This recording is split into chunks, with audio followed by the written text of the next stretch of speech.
Morning, everyone, and welcome to the morning meeting. I'm Mark Halperin reporting live from Paris, France with Dan and Sean at home base. So happy to have everybody here. Thank you for joining. If you notice anything in my teeth, they're little vestiges of croissant.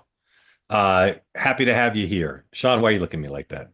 Was it hot, Did- Mark? Was it a This hot time I croissant? wasn't reading the I chat. didn't, I just I didn't, generally I don't look did, at the teeth. I didn't really have a croissant. I'm just kidding. There's nothing in my teeth. You can look all you want. Very happy to have you all here on Friday, March 21st, 2025, the first and last day in American history, and I'll explain why in a moment. And we'll do our normal gig here with peace, love, and understanding, the presumption of grace for all. We'll take questions here from those on the two-way platform and watch head in hands as people put smack in the chat on YouTube and X, including MAGA people who should be riding high, given all the developments that are largely going in their favor these days, rather than being angry and lashing out. Enjoy the time. Your president's in office, and you shouldn't be so angry. I don't get why you are. In any event, Sean and Dan, thank you for finishing the program yesterday. How was it? That was great. Dan and I finished our brackets. I chose McNeese. He took Clemson. I feel excited. I'm one of the only .1 people in America that also chose Drake to upset Missouri. I've got a perfect bracket. I did too. I was in on that one. Yep. Perfect bracket. Perfect. Drake. Love the Drake. All right, let's run through the day. President's schedule. There's a really interesting thing on the pool. So let's look at that, please. There's an in-town pool and an out-of-town pool because the president's going to Bedminster today. Sean, you spend a lot of time on Bedminster? Ooh. I did actually. It's Yeah. I'm a big fan. If you Boy, could that's have a an bed, interesting time of the year to go to The only New thing, Jersey. the only thing I will say about Bedminster is that unlike Mar-a-Lago or whatever, there's not a ton. There's a Marriott, so if you're not staying on property, Yeah. which you're not, it's not as nice. I mean, like you're getting kind of you're getting that one Marriott. I think it's in Yeah. Princeton. We want to see the pool lineup, not the schedule first. Have you ever stayed overnight at Bedminster? No, because No. there's a handful of cabins where the president is, and I didn't rate. Got it. All right. I've never been to Bedminster. I've been to Mar-a-Lago. All right. Here's the pool. Again, there's an in-town pool and an out-of-town travel pool. I don't see anything particularly interesting on the in-town. I think just the news has already been in the pool, I think, pretty sure. Yes, But Sean, Outkick, I believe, makes history today they by do. being in the out-of-town Yeah. pool. This will be Clay Travis will represent Outkick. Clay Travis and Buck Sexton founded Outkick. It's a sort of a sports vertical that was bought by Fox, brought into the Fox family. So there's a woman named Charlie Arnott that was part of I think ESPN but like they've really done that and now kind of become like pop culture, politics, and sports. This will be, at least according to the White House, the first time that a sports correspondent has been officially part of the pool. I'm pretty sure that's true. Anyway, super interesting. Mr. Travis, a very nice man. All right, here's the schedule. 11 o'clock, the President and the Secretary of Defense deliver remarks in the Oval. I've been told various things, that this is about immigration or it's about Doge. I don't really know exactly what it's about. Either of you have any idea what this event is at 11? I've been told different things, so I don't know. I mean, they seem to change their mind all the time, so who knows? Then the president goes to Andrews and heads off to the Morristown Municipal Airport, and then at Bedminster. And again, we don't really know why. I bet he's raising money. That'd be my guess. Don't know what the vice president's doing. Much discussion. You can take the schedule down. Much discussion about Elon Musk's trip to the Pentagon today. Very bizarre situation last night, where the New York Times, followed by others, reported Musk was getting a super top secret briefing on how America would fight a war against China. The president, the Secretary of Defense, and the White House all denied that that's what the meeting's about, called it fake news. Hilarious coverage of it, where Politico's like, this shows how defensive they are, that if it were true, they'd be defensive, and how serious it would be if it were true, they had to knock it down. I don't know exactly what the facts are, but personally, given Elon Musk's role in the government, and I know about the conflicts of interest, I don't see why it'd be a problem if he got a briefing at the Pentagon. If he had the proper clearance. The funny part about this is if you go back and read the New York Times story, there's something in it that I think makes total sense, right? Hold on, I have it right here. But it says, if the Department of Doge wants to trim the Pentagon budget in a responsible way, they may need to know what weapon systems the Pentagon plans to use in the fight with China. Take aircraft carriers, for example. Cutting back on future aircraft carriers would save billions of dollars, money that could be spent on drones or other weaponry. So the bottom line is this is a Seventh Fleet fight, right?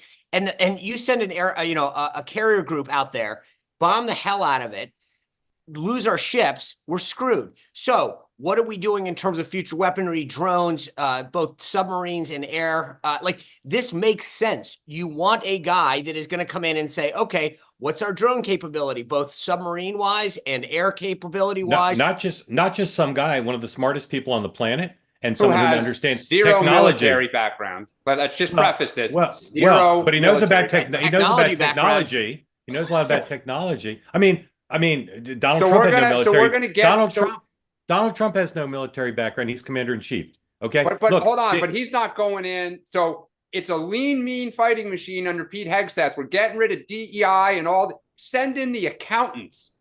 Okay. No, send in the technology. Dan, the technology what do experts who are in charge of cutting. Again, I don't want to minimize the conflicts of interest. It's a big deal, right? Because he's got a lot of business in China. But I'm just saying, if you accept the premise that he's a senior official in the government giving a lot of advice that's being taken, he's an expert on technology, and he's got a big role in deciding how the Pentagon's going to cut his budget. I hope he knows how we're going to fight China. You know what you would do then? You would come to him and say, okay, we need to update our technology because this is our battle plan. The military people put the battle plan together, and would then go to the technology people. By all accounts, the fact that this leaked, and at first there was no response, and I forget who the Pentagon spokesperson who said the first response was, we look forward to welcoming us. He did not deny it was about China. Then when it got reported more and more, they completely changed their tunes, and everybody comes out against it on. No. Just to be clear, we don't know enough to know. So the way that the New York Times framed it was that he was getting briefed on the O plan, the op plan to go in, and the Wall Street Journal. And there's a big difference between saying this is the current size of the fleet. This is what Seventh Fleet looks like. The assets that are involved in the Indo-Pacific, AOR. This is what we're potentially doing. What do you think we need to be doing? What are our vulnerabilities? What could technology bring to the fight? That's what I'm actually grateful that someone's finally getting an outside perspective, as opposed to, hey, we need more large decks to come in that could easily be sunk, right? So giving somebody a briefing, briefings happen all the time. Government officials on the top secret China plans.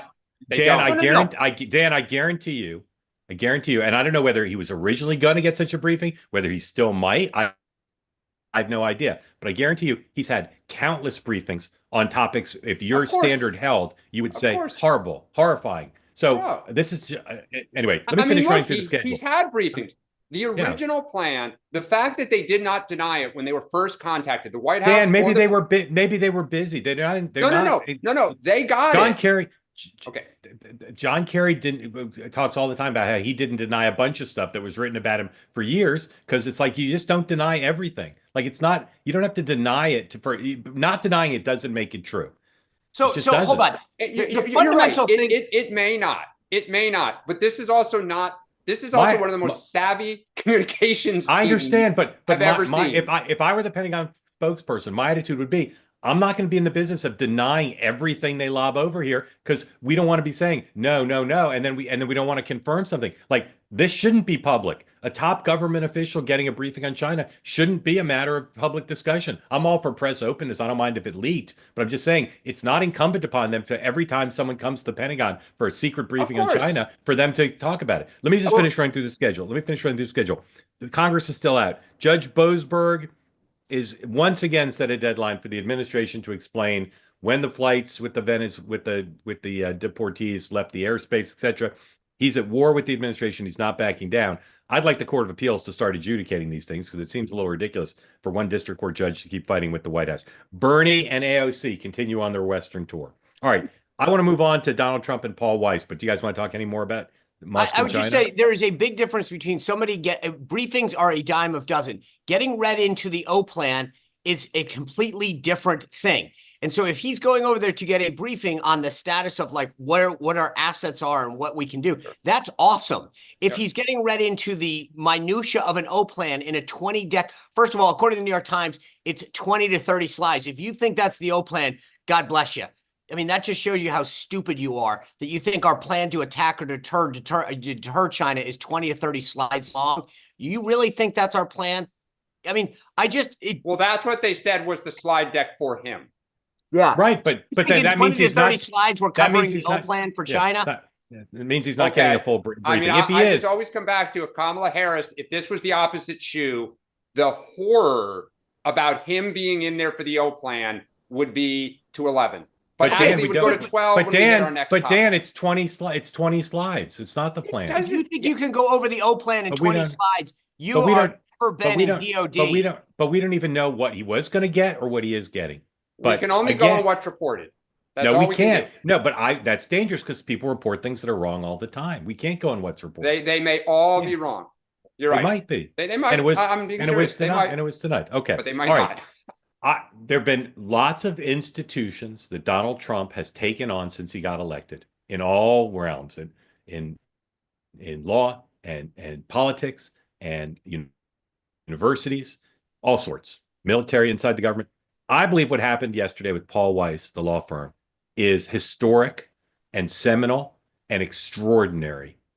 And even though it's just one law firm, just one law firm, the symbolism of this and the substance of it, to me, is one of the most important and significant and interesting things that's happened in the whole Trump presidency.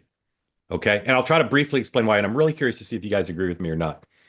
Okay. Donald Trump has signed executive orders against 3 liberal law firms, mostly dominated by Democrats. They raise money for Democrats. Their clients are Democrats, basically saying you can't go in government buildings. You can't have security clearances to handle national security cases.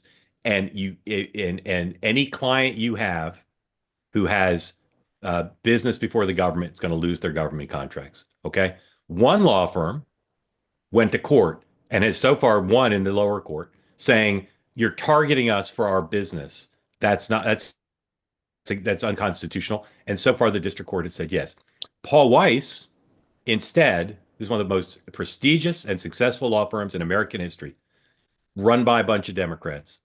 Paul Weiss said, may we come to the Oval Office, bend down, and I'll tell you, I'll use as ungraphic language as I can. They didn't bend down and kiss the ring. They turned around and bent over. That's what they did. And this is the president of the United States interfering in the private sector.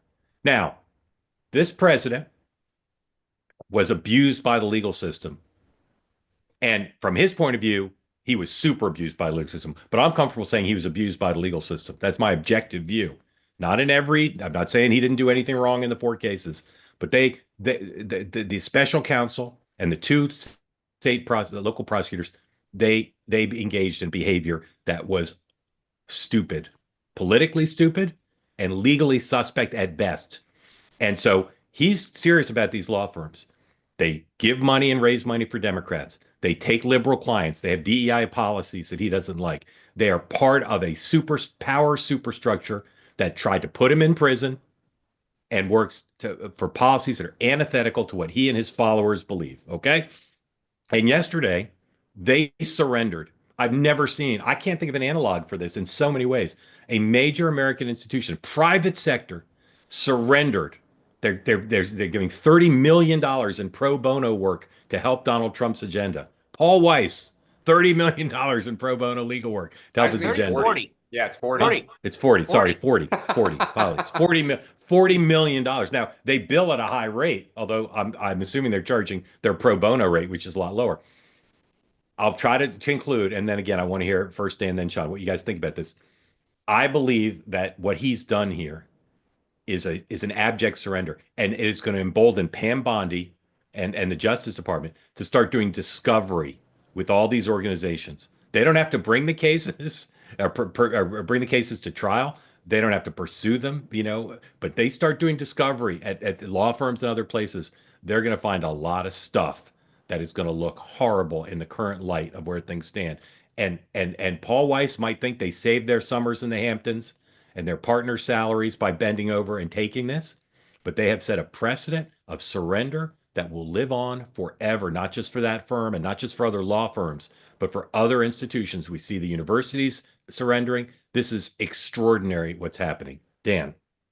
It's making the mob great again. I mean, these are good old-fashioned shakedowns. I mean, whether it was Amazon, which kind of got glossed over because it was around the inauguration, giving, I think it was $30 million to Melania for her life story when they're under FTC investigation and trying to, going down there to have these dinners. And look, Trump does out in the open what, people used to do in private and takes it to a way greater extent. And he is shaking people down. He is targeting people that he thinks, help Democrats, places that are supportive of Democrats. Now, maybe this is where we're going, and maybe this is going to become commonplace.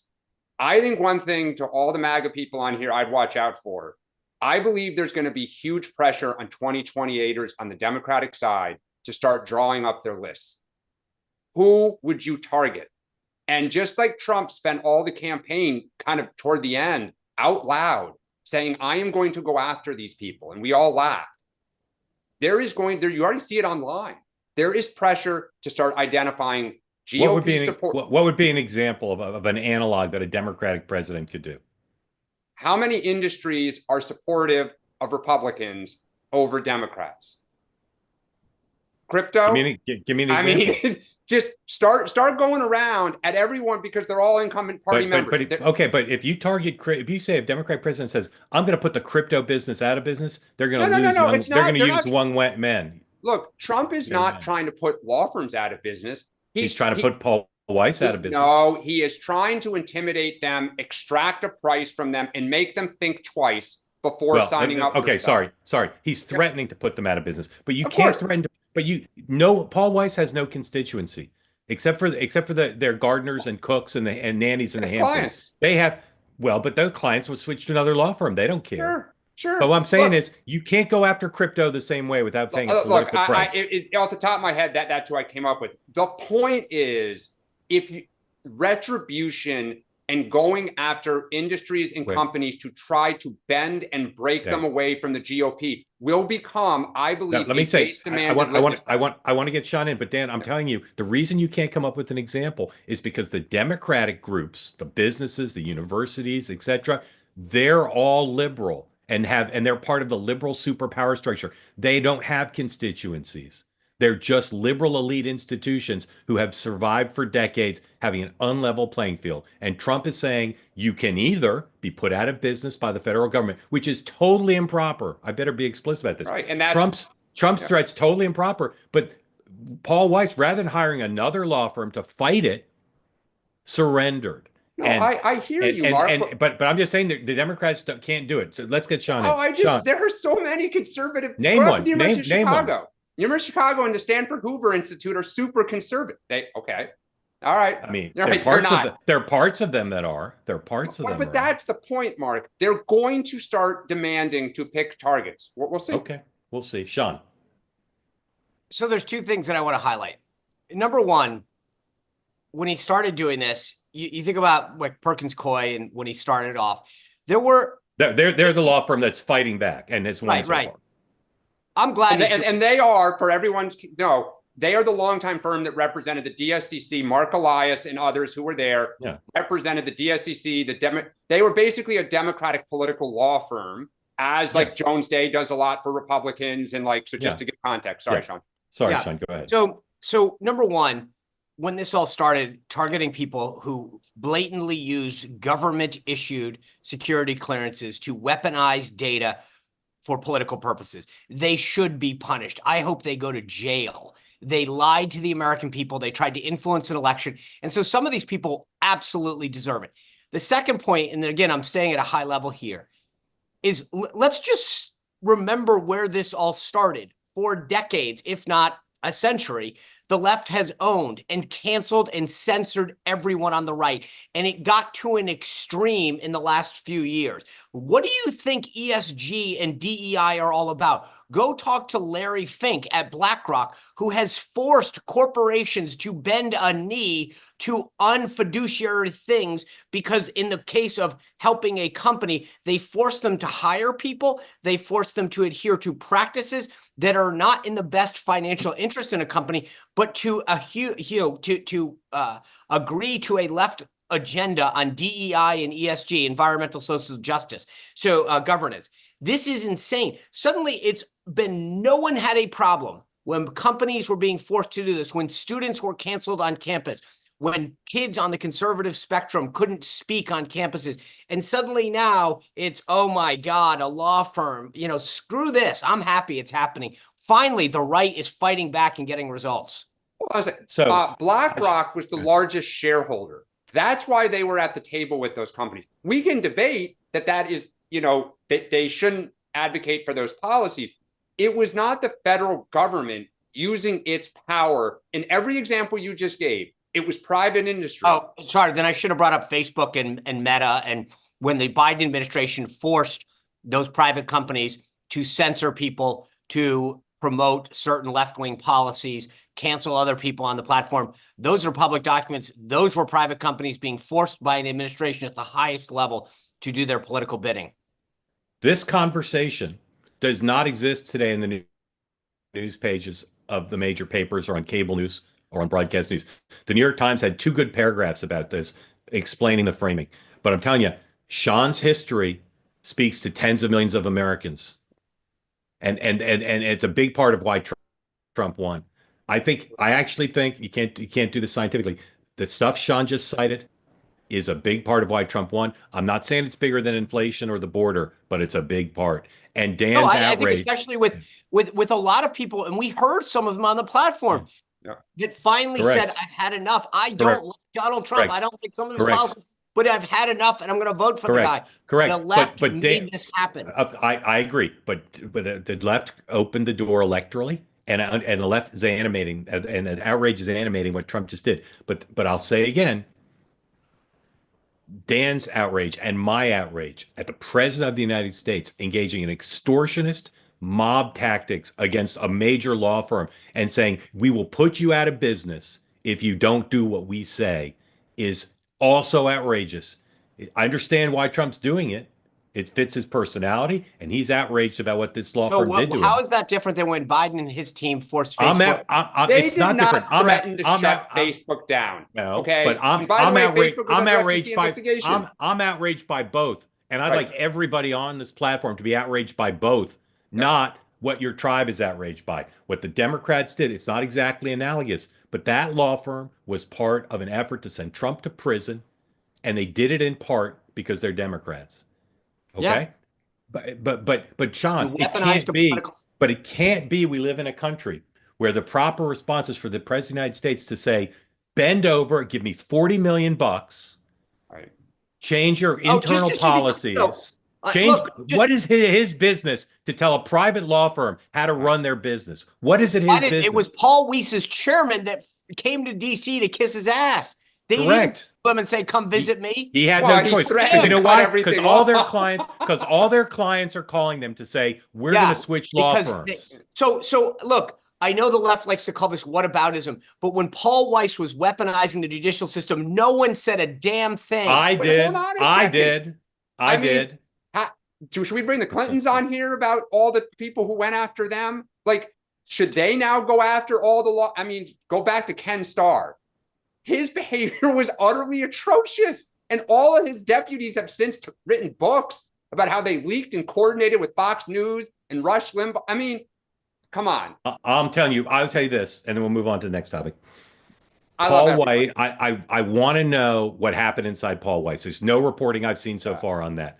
I want to know what those partners, they said, our nanny will not get paid this summer in the Hamptons unless we give in to these extortionist demands. And so they did. But it is a watershed moment, not just for that firm, not just for law firms in general. It's a watershed moment for the president of the United States to engage in extortionist mob tactics. I understand why he did it, Sean, but it is an extraordinary moment in American history. I think this should be the front page story. It's bigger than the power going out at Heathrow. Listen, the thing that you said at the beginning, which I think is the more fascinating piece, these guys aren't dum-dums. And the idea that they came up with this deal, they signed off on it, they put it out publicly, that's on them. I mean, like, to your point, they had no choice, Sean. It's the president of the United States saying your business will be gone if you don't do what I say. Well, I mean, you think that the people at Perkins Coie are any less stupid? I mean, they didn't buy into this. Paul Weiss. Well, I think they haven't gotten the joke yet that there's a new sheriff in town and he's from the Gambino family. That's what they don't understand. They may say we're going to win in the courts, and their client base is not as vulnerable to the threat that says anyone who you represent can't have a government contract. That's a bigger problem for Paul Weiss than it is for them. All right. I have said about Vice President Harris, former Vice President. Again, raise your hand if you want it on the conversation. And if you're a Paul Weiss partner, I'd love to have you here. Kamala Harris, I've said about her Achilles heel is she does not like to make difficult decisions under pressure. The problem with that is it's the job description for president and presidential candidate. I believe that's the main reason she lost. Now she faces a difficult decision under pressure. Should she run for governor of California? Politico reports that the other folks who want to run are sick of waiting. It's only been a couple weeks, but they want to get going. And if she runs, lots of people will sit it out. The fundraising is frozen. Everything's frozen. Now, very little chance that a Republican's going to win the race, but nonetheless, they'd like to get going.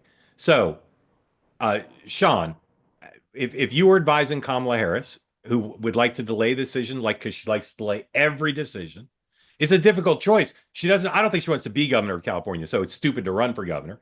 But if she runs for governor, she can't run for president. If she runs for governor and loses, it's a nightmare for her. If you were advising her, what would you tell her to do? Take her time or decide quickly, and why? I would say decide quickly, because the way the environment, and I was actually going to ask Dan this question, but like the way the environment is, if I would seem to believe, and I will do my standard, I'm not a Democrat, no, but I actually think if I were a Democrat, Congressman, Ro Khanna, or and I'm just throwing his name out there, not that he wants to be governor, but like someone else in that Bay Area or in the LA area, and said, hey, why not take a shot? The environment seems ripe for the upstart fighter, not the defender of the Biden-Harris agenda. I would actually argue. So to your point, Mark, I would say to Kamala, if you don't act quick, someone's going to take advantage of this and fill the vacuum or believe that it's an upstart. Not only do you need to act quick, you need to get the donors on your side. You need to get a huge kitty raised so that you can scare off people. But I actually think the longer she waits, the more that if I were a county supervisor, I'd say I want to be the one that shows that I got the fight in me that no one else is exhibiting. Dan. Yeah, look, I think there's two paths, because the party is now, like, I think is having this fight now out loud. It's getting more aggressive about how we get out of the wilderness. And you can either get in front and try to lead one of the paths out of the wilderness, right, and be rewarded for it. Or you can stay on the sidelines, try to keep your uniform clean, not get tagged with, the losing side or whatever, and then try to like jump to the front of the line and say, thanks for all your work to like blaze the path. Now I'll take the baton.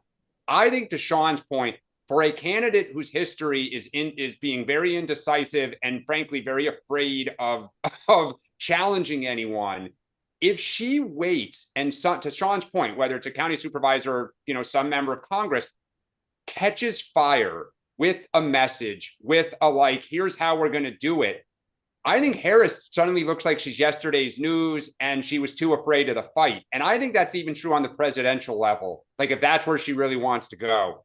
I know that the old playbook was wait until, yeah. So I think if somebody leaves him out of the wilderness, he or she's going to get rewarded. Yep, I agree. This is the moment when somebody who fights the establishment wins. And every day she waits, she reinforces the view I have of her and many have of her, that she just doesn't want to make tough decisions. You want to run for governor of California, run for governor. Don't sit around and have a million consultations. All right. Back to get your questions. We have lots of new people with hands up. Super psyched to get to you. Sean, winner of the week. So in light of this conversation, I actually am even more confident that I think the conservative movement is the winner. Trump's dismantling DEI. He's going after the Department of Education. He's fighting back. All of these things the conservatives have said, we got to get a spine. We got to actually do stuff. He's doing it. And I think the movement is the big winner this week. Dan. The Democrats, because they're finally having fights they need to have to move forward. Sean is correct. MAGA. We talked about this last night on Two-Way Tonight. Polling shows that the MAGA movement is now in the more than 30% of Americans consider themselves part of the MAGA movement. It's bigger than any other movement, and they had wins galore. And they're consolidating their support behind J.D. Vance. He's going to have a huge advantage running for president. Mark, did you see James Blair, those quote in Politico, that he is a little worried that MAGA is so happy and Democrats are so angry? I did. Yeah, I did. Super interesting. But they're angry, and they're angry. They're just as angry as they're at their own leaders as they are at Donald Trump. Dan, loser of the week. Chuck Schumer. Yeah. By the way, you know what, Mark? You name checked James Blair. He was awesome during the campaign, and I think James is one of those understated DC operatives that people don't fully appreciate. A, how much power the guy wields, and B, how smart the guy is and tactically. And I think he's a huge sort of hidden player on the team Trump. Loser of the week, Sean. Hands down, Chuck Schumer. Yeah. I know you both are right when you say Schumer, but I'll put in another plug for my friends at Paul Weiss. They are huge losers. They think they've saved the firm. They've destroyed America. How's that? The winner, Sean, Chuck Schumer. Sean, what are you looking for this week? This weekend. So it's a big family weekend. My wife will kill me, but it is her birthday tomorrow. Both kids get confirmed. So this is a Spicer family weekend. All right, Dan. Well done, Sean. I am watching to see if Columbia settles tonight. Friday night news dump. They leaked earlier this week. They were about to capitulate on top of Paul Weiss. If Democrats were depressed this morning, they'll be even more depressed Saturday morning. All right, two things for me. One, of course, March Madness. I just love the tournament. It's just so incredible, and there's so many ways to watch it now. Put up the Meet the Press guest lineup. Here's the other thing I'm looking for. Sean and I, in particular, have a fascination with the booking of the Meet the Press roundtable. They seem to not recognize that the MAGA movement is substantial. You're gonna have to tell me who all those people are. But here we go. So here's who's on the panel. Sean, rate these people in terms of how anti-Trump they are. 0 being Bernie Sanders, or 0 being James Blair, 10 being AOC. Okay. Yamiche Alcindor. 10 plus. Yeah. Adrienne Elrod. I mean, Adrienne's a nice person, but she's a Democratic operative. So yeah, 10 plus. 10 plus. Hallie Jackson. 10 plus. Ooh. Stephen Hayes, Republican. Steve's a brilliant guy, but he's a never Trumper. I mean, he literally founded.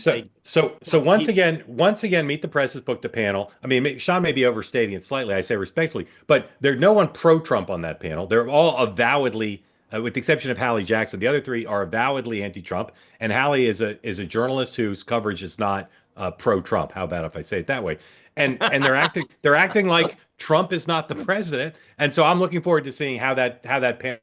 But just, and again, I want to just put my little disclaimer. They have every right. This is America. You want to have an anti-Trump panel, have one. Of course. Of course. The idea that they are framing themselves as here's our all-star panel where you'll find out. If you are watching that to find out what Trump is thinking, then you should watch me to find out, how to perform neurosurgery. That's just the dumbest idea. So they can have that panel. There's nothing wrong with that inherently, but they also have another channel called MSNBC. They just have allowed that to bleed into their quote news channel. But what service are you providing? If you want to have a panel and tell people that you're giving them insight into politics when inherently you're not, then don't lie about it. 100%. Liz, welcome in. What's that pupper's name? This is Frida. Frida. I think she's hearing you for many months say dogs get the view. Yeah, and don't forget, we're gonna have a show with dogs coming up soon. It's gonna be the best show on Two-Way. Liz, welcome in. Have you been on this platform before? I have not. Well, welcome in. Thank you for joining. On YouTube. Where are you calling from today? I'm calling from southeastern Pennsylvania, outside of Philadelphia. We actually live in Wallingford, which is right, like Swarthmore College campus is our backyard. So would you watch a two-way program weekly with a great dog trainer talking about how to care for dogs and talk to other dog owners about it? I probably would. Frida, as you can tell, is a perfect angel, but we I might see be that. expanding our brood. Yeah. So Okay, yeah, good to hear. watch it. Thank you for joining. And how'd you find two-way? I don't even remember. All right. It's just become such a part of the fabric of your life. It's like be saying, A part of our family. how did you learn to drink water? Right. That's right. That's All right. right. Well, welcome in. We're delighted to have you both here, and we'd love to know what's on your mind. Well, first of all, I got tickets to the DC Live event for my husband's 50th birthday, and we brought our 17-year-old. It was like so awesome. But the best thing, many good things came out of it. The trip was lovely, family time. But one of the best things was I am like Aaron, who called earlier this week, where I have friends, who are resistant, my mom, to tuning in. And there is nothing better. We saw ourselves at the end of the highlight reel, and there's nothing better than having a video to send your people to get them hooked. So I would just recommend anybody who is having trouble getting people, be strategic. The questions are at the end of the show. Don't send them the clip, send them the whole show. Awesome. Yeah. I love it. I love everything about what you just said. I'm glad you came, and we'll be doing more events soon. What do you want to ask about?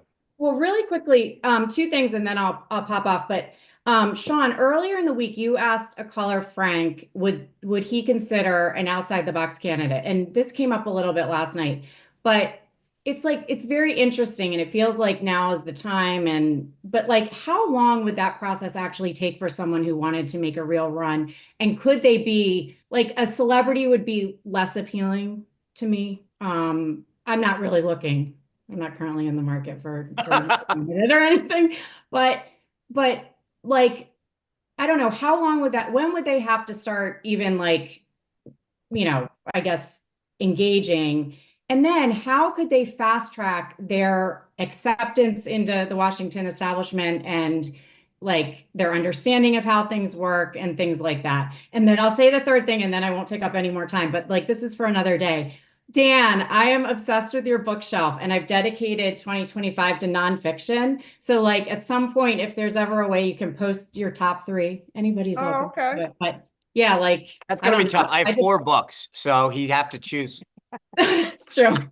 Sean, I'm gonna get you on the list. It's good. Thank you. So anyway, that was it. All right. Well, thank you for joining. We loved having you on, and please come back regularly and get ready for the dog show. Yes. Thanks so much. Thank you. Appreciate it.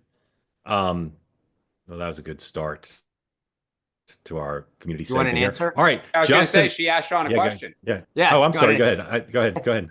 Look, I would just say this, regardless of the party, if you're not in the bloodstream, that's the biggest obstacle you have. 2 things. 1, your name. Well, 3 things. 1, your name ID.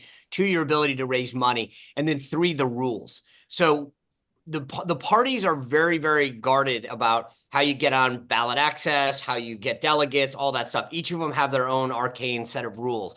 So hiring the right people, and every time you see an outside, I mean, you remember Wesley Clark back in the day, all these prominent people from the military and business who try to jump in. The problem is, people think that somehow it's like literally Monday morning quarterbacking. You're like, if I was in the game, what I would do, and there's a big difference between watching it on a television and having 12 guys run at you that want to sack you. So understanding the game is probably the hardest thing. And so getting a team together, raising money, there's very few people on either side that could break through. I mean, and then, part of the problem too is that really, really smart people have a hard time understanding that, yes, you're really smart at business or the military or sports or whatever. This is not like, you need good, smart people around you that can explain the system and the process and who the players are. So you'd have to, sooner rather than later, you'd need to be getting a team together, testing the waters, figuring out who your donor base is, putting lists together. The more outside you are, the sooner you need to jump in. Dan? Yeah, I agree. And I think it's not often talked about, but Mark, you talk about it a lot. Donald Trump in 2011, 12, 13, 14 was having a lot of conversations and laying groundwork and showing up at CPAC. And it was not an accident that when he went in 15. Thank you both. Justin, apparently you're new also, according to the aggressive signage that you put up. Welcome Yeah, and thank you for joining. Attempts to be Karl Rove and put my points on a whiteboard. Yes, no, thank you for joining. New. Yeah. Where are you from, Justin? Yes, exactly. So I'm calling from the great state of South Carolina. Love South Carolina. Where in South Carolina? North of Charleston area. So we can get into this. I technically live in Jim Clyburn's district, but if I threw a stone across the street, I'd be in Nancy Mace's district. So what color is the barbecue sauce you put on your pig if you're not a vegetarian? Well, we use red sauce in most of the places down here, but I know we get slack from the North Carolina folks about moist versus not moist. So that's, again, we can have a whole conversation about that. Just tell us your favorite place, and then you can move on to whatever you want. Home Team Barbecue in Charleston. Shameless plug out there. Okay, Home Team Barbecue, the next sponsor of the morning meeting. I hope. Thank you for joining. Grateful to have you here. What's on your mind, sir? So I'd love to have a conversation about masculinity. It's kind of, going back, I think right after the DNC elections, James Carville went on a rant saying that he thinks that Democrats have lost the male vote for a generation, if not two. And it's funny you mentioned Outkick earlier today, because Clay Travis posed the question a day later that, Dan, I'd love to ask you right now. 3 seconds, give me your fastest name. Name the most masculine Democrat serving in any form, like level of government today. 3, 2, 1, go. John Fetterman. Okay, to take a page out of Mark's book. Well, the correct answer is Wes Moore. You can see yourself having a beer, and you can see him kicking someone's ass. Exactly. That's what I was thinking about Wes Moore. Like, I see him jumping around at the Army-Navy football game. Sean, go Navy. But the bigger fact is, I think the politicians you think about on the Democratic side, the Schumers, the Adam Schiffs, so on and so forth, you can't really say, I think I could have a beer with these people, but it's less about the politicians, and I'm thinking more about the talking heads underneath. So peace, love, and understanding. Just let me preface this first.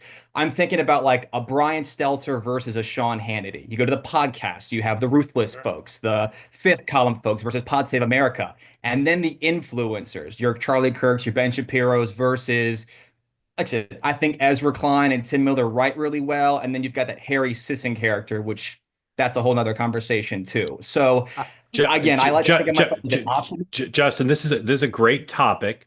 It is subjective though, right? Like, be more specific. What are you keying off of to say where you see the contrast? Is it the way they dress, the way they talk, the words they use, their physical stature? What are you basing I don't want to question anybody's bravado or machismo, again, peace, love, and understanding, but the contrast is just so sharp.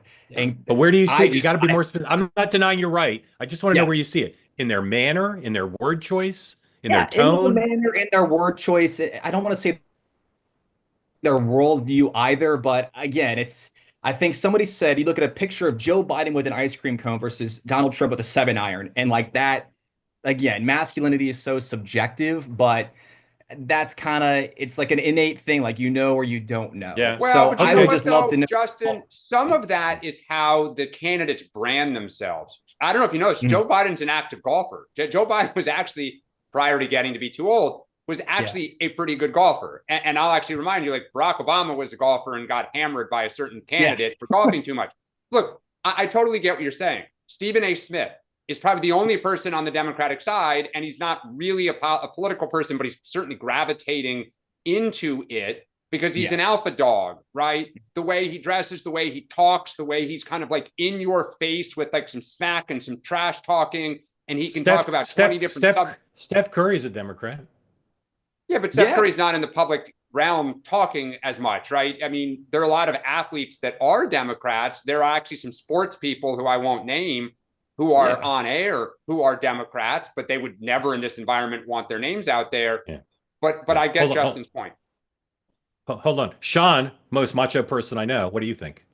I think Justin's absolutely right. I mean, I think part of the problem is that, in my opinion, when you were probing him, the thing that I think is so many Democrats are apologetic for their masculinity. They don't want to be they're like they feel like they can't say it because they have to prove that they're pronouns are appropriate or whatever, as opposed to being like, I'm proud to be a father and a dad, and here's the way that I respect women. That, I mean, like this, they've created this culture where it's bad to be proud to be a man and to be a father and to stand up for your kids and to talk about right and wrong, the difference between how young boys are supposed to treat young women. That somehow that we shouldn't talk about that because we should treat about everybody being treated. It's like there are differences in the genders, and there are differences and frankly, like things that are very, very vastly different about what makes each gender excel. And we should be proud of that. And the problem is, I think in the Democratic Party, they've decided that the way to do that is to sort of, make it ambiguous. Like, well, we can't say it. And so, yes, it's a little about how you dress, but I think, Dan hit the nail. Stephen A. Smith comes across as a tough guy. He doesn't feel like, that he speaks with authority, and it's not about saying man or woman. It's just that he's unapologetic in his views. I'll just add something to this, because I think Cuban's pretty masculine. Who? Mark Cuban. Mark Cuban. Yeah, but I think that's because for the last 8 years, who have Democrats targeted in both the primary and in the general election? Women, right? Suburban women. Who did Trump, go to because he thought he was in trouble with women on abortion? They said young men might be our demographic. And so again, you market and brand yourself to those audience. Who is Stephen A. Smith's audience? Men who watch sports talk radio and ESPN. That is kind of his bread and butter, why he's going to get 25 million a year. And fans of the Village People and Cats. Yeah, so I think, but you now are seeing Democrats saying wait, time out. That's why, Tim Walz is pretty goofy about it. But I think some of this is his attempt to go for the bro. He's the worst, he's not a good messenger for it, but I get what he's trying to do because the party realizes it's a little effeminate and maybe not a little. Back to Reagan. We've had the gender gap. We've had the mommy daddy and the mommy party and the daddy party, right? This is not new, but I really do think, and I'm going to avoid the specifics because I'm not looking to have my Twitter feed or my inbox besieged today on a Friday. But Justin, there's no doubt that stylistically what you're saying is true, not 100%, but there's no doubt that it's true. And I think both Dan and Sean have talked about why that is to some extent. But it certainly is. And it's a huge problem for the Democrats, in part because of demographics, but also because of content, right? Appealing content to men on social, on podcasts, etc., is going to be a little bit more swaggery and more politically incorrect. And the stuff that is said on some of these podcasts that Trump did, if a Democrat did them, they'd face questions about it, and that's an asymmetry, right? I'm always looking for the asymmetries, right? There's a huge asymmetry, and until the cultural change of the last few years, it's something that Democrats maybe work to their favor. Maybe it's not working to their favor right now. Definitely not working to their favor right now. Thank you for coming in, sir. Grateful to have you on. Please come back regularly. All right. I'll try to bring in Matt in a very macho way. Matt has the most macho beard I've ever seen. Oh, Matt, welcome in, man. That thing's awesome. We're glad to have you on. Tell us where you're calling and what's on your mind. I'm from the Portland, Oregon area.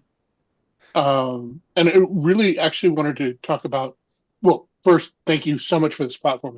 It's a great place to get out of partisan echo chambers, which I think are Thank you one of the most problematic things with the modern media system is the echo chambers and the censorship, especially on the left, where you're not allowed to think or hear or the other side, which is just a really dangerous place to be.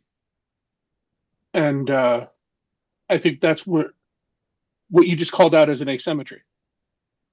If you can't engage an idea on its merits, you end up with this sort of shrinking island of believers, and your one response to that is to kick the non-believers off the island. It's not viable. Amen. For a balanced ecosystem. Anyway, absolutely. To that, kind of follow up on that is I wanted to point out two really cool long form interviews, which I feel have been big benefit of the new media culture with the All In podcast with Scott Bessent and Howard Lutnick, helping to explain the tariffs and fiscal policy in a way that isn't just sound bites and noise. When did that drop? Was that just this week? It was this week. They had I missed that. The besties go to Washington, and these are two of the best interviews I've ever heard. Were they jointly interviewed together? No, it was two separate interviews. Separate interviews. Okay. Didn't know. That's interesting. And I always forget his name. The science one. Really, the one who's usually more neutral and insightful. I don't know. Anyway, all right. Well, that's a great recommendation. I'm embarrassed to say I didn't know about it. Yeah. Well, thank you for that. Very helpful. And their publicist needs to do a better job. And then also the story yesterday about the huge Coast Guard seizure of drugs that just didn't seem to get covered anywhere, and how Kristen Noem was out there talking about how the Coast Guard did this like record seizure of illegal drugs, and how the Border Patrol is now working that 2 months after there was a firing of the top Coast Guard person. It just feels like if you step back from the noise of the minute, you start seeing these patterns of interesting trends. Anyway. Thank you for that. Thank you for coming on. Really grateful to have you be part of the platform, and thank you for tipping us off to that, which I should have been tracking, but hadn't been because I'm traveling. Thank you, sir. Have a great weekend. Thank you for being part of it two-way. All right. Let's see. Where are we going next here? Phil, welcome in. Thank you for joining. Tell folks who don't know where you are and what's on your mind, please. I will say Kenneth Woods is doing a phenomenal job with kids. That's some of the best prop use in morning meeting history. Now with that, Phil, go ahead. Phil doesn't need no stinking props. That's right, exactly. The working man. I'm in the suburbs of Cincinnati in Westchester. Nice. With four-way or three-way, sir? Three. For those who don't know, we're talking about chili. Three-way is no onions, right? Four ways with the onions? So four-way, you get a choice between the onion and the beans. Five-way is all of it. So it's spaghetti, chili, cheese. That's the three-way. That's the three-way. Four-way is spaghetti, chili, and then the choice between the beans and the onions and then the cheese. Five-way is all of it. Got it. All right. So everybody's got that down. If you're in Cincinnati, which includes the airport, which is in Kentucky, where you can buy it. What's on your mind, sir? Thank you for joining. I actually wanted to talk about a couple of things way off topic. Mark, you've had your dad on a couple of times.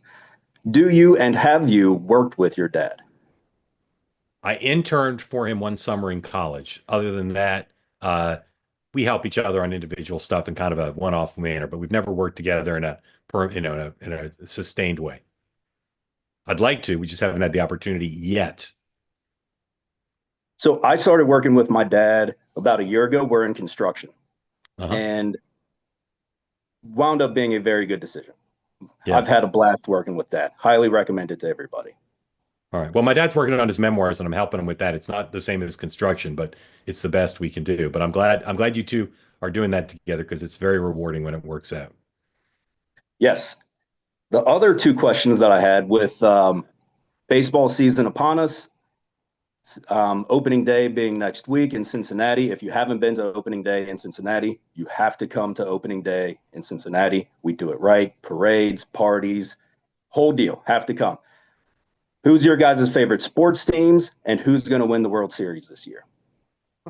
Sean. Not Boston. What seats we have will be there. I'm a Red Sox fan through and through. Not right. Dan.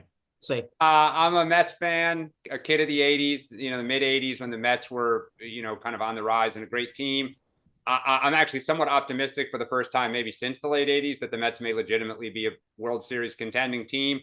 I frankly love almost every sport. I grew up listening to sports talk radio when WFAN was founded. They were the first sports talk radio out of New York, and Mike and the Mad Dog. And so can't get enough of it. I'm pretty equal opportunity. Although NASCAR is not my thing. That just, I never got into it. Yeah. So baseball has a number of adorable stadiums, and then there's Wrigley, and then there's the only stadium that really counts, Fenway. Like Sean, I'm a Red Sox fan.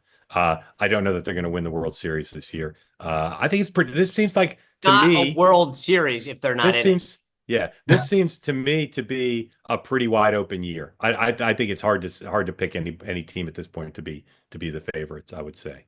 Thank you, sir. Grateful to you. Did you have one more question? No, I didn't have a question. I did want to say, Dan, thank you for your honesty on the Democratic side. That's kind of what got me into two-way, was hearing a Democrat being honest during the election, which was very hard to find. So thank you for that. Thank you. Okay. Thanks for coming on, sir. Love having you. And as Sean said, send us a PDF that shows where the seats are that you'd put us in, and we'll see if we can make it there. We'll do a live two-way event at your home if the tickets are good enough. Thank you. Appreciate it.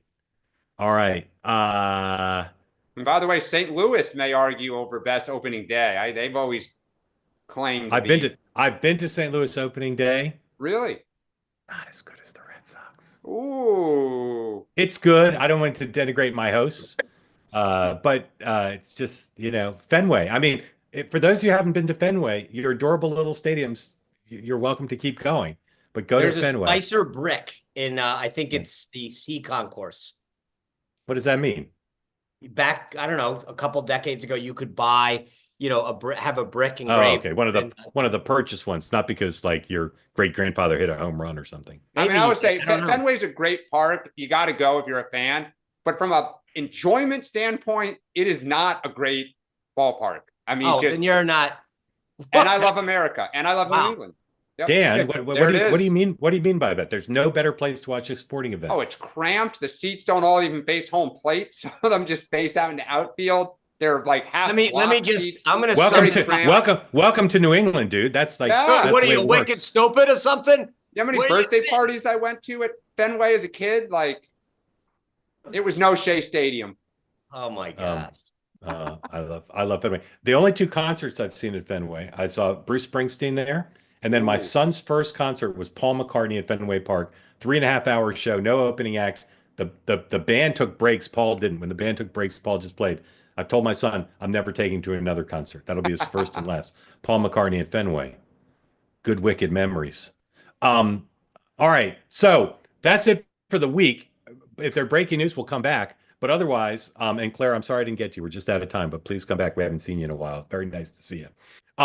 If you haven't watched Michael Moynihan's debut episode of the Moynihan Report that aired yesterday, please go to our website and take a look at it. A very interesting conversation with Anthony Weiner, and it's a great show, an extremely well-produced show as well. And Michael is one of the great talents in America, so I recommend you watch that. Sean, what do you have on tonight? Tonight, the CEO of Strive Asset Capital, it's a firm founded by Vivek Ramaswamy, talks about tariffs. We're going to talk about ESG, DEI, what we talked about today, and what the effort of Doge is doing to the economy and to investment. So I'm excited. 6 o'clock, two-way tonight. We're going to talk about what Trump and Hegseth does, maybe more about Elon Musk, but most of the hour will be devoted to another monologue by me about Paul Weiss. No, just kidding. But we will talk more about it. I'll be curious to see what Eli Lake has to say about it. If you don't know Mr. Lake, he's a brilliant guy, great writer, a great thinker, and his ethos very consistent with this platform. Like Chief Justice Roberts aspires to do. He just calls balls and strikes as he sees them. And so I'll see you at 6. Then we'll be back Monday, 9 a.m. Eastern time, as if the weekend never happened, with full coverage of March Madness, the surrender of Paul Weiss-Rifkin, part day 17 or whatever it will be by then, and more of your questions and comments. Couldn't be more grateful for you as a community. We've had so many new people on this week, which is incredible. New dogs, new humans. And we'll see you. I'll see you tonight. Sean will see you tonight. And then 3 of us will be back Monday. Gentlemen, have a great weekend. Sean, congratulations on all the family stuff. And we look forward to none of it's mine. Report. None of it's mine. Understand. It's costing me. It's all costing me. Happy birthday. Happy confirmations. And again, thank you all for watching. Oh, good weekend. Goodbye.